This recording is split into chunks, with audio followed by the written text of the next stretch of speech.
నమస్తే అన్న అందరికీ నమస్కారం. ప్రస్తుతం కువైట్లో ఎండాకాలం సెలవులు వచ్చాయి. చాలామంది ఇండియాకు వెళుతూ ఉన్నారు. అలాగే మా దగ్గర సామాన్లు ఎక్కువగా ఉన్నాయి, మంచి కార్గో సర్వీస్ గురించి చెప్పమంటూ ఉన్నారు.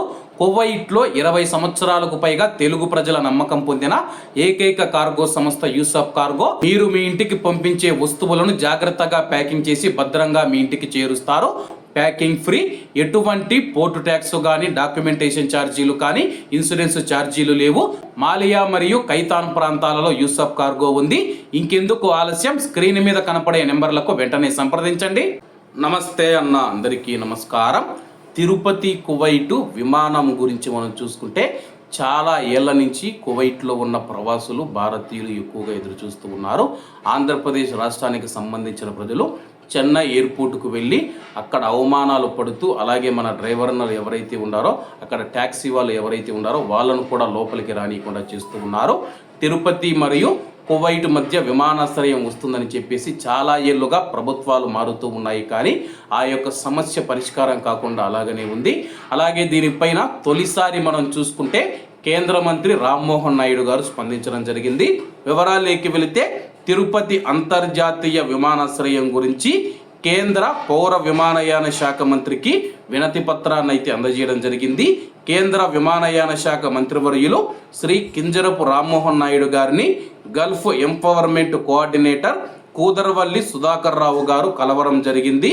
కువైట్ తెలుగు సంఘాల ఐక్య వేదిక అధ్యక్షుడిగా సుధాకర్ రావు గారు తిరుపతి ఎయిర్పోర్ట్ను అంతర్జాతీయ విమానాశ్రయంగా తీర్చిదిద్ది కువైట్తో సహా గల్ఫ్ దేశాల నుంచి నేరుగా విమానాల రాకపోకలు ప్రారంభించాలంటూ విన్నవించి వినతి పత్రాన్ని సమర్పించారు. అలాగే విజయవాడ ఎయిర్పోర్టుకు కూడా గల్ఫ్ దేశాల నుంచి డైరెక్ట్ విమానాలు నడిపించాలని కోరారు. దానికి మంత్రి రామ్మోహన్ నాయుడు గారు సానుకూలంగా స్పందించి తగిన చర్యలు తీసుకుంటామని చెప్పి హామీ ఇవ్వడం జరిగింది.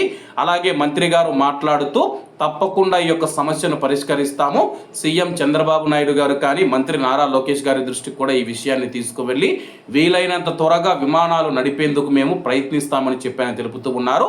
ఇప్పుడు కానీ తిరుపతి మరియు కువైట్కు సంబంధించిన విమానాలు రాకపోకలు అంతర్జాతీయంగా తిరగకపోతే ఇంకా ఎప్పుడు తిరగవన్నమాట. ఎందుకంటే ఇప్పుడు ఆంధ్రప్రదేశ్ రాష్ట్రానికి సంబంధించి కేంద్ర పౌర విమానయాన శాఖ మంత్రిగా రామ్మోహన్ నాయుడు గారు ఉన్నారన్నమాట. ఆయన ఉన్నప్పుడే ఈ యొక్క పని జరగకపోతే ఇంకా జరగడం అసాధ్యమని చెప్పేసి కువైట్లో ఉన్న చాలామంది తెలుగు ప్రజలు కూడా అభిప్రాయపడుతూ ఉన్నారు. అలాగే కేంద్ర మంత్రి రామ్మోహన్ నాయుడు గారు ఏం మాట్లాడారని చెప్పేసి ఒక చిన్న వీడియో క్లిప్ అయితే వేస్తాను, చూడండి. ప్రజలందరికీ నమస్కారం.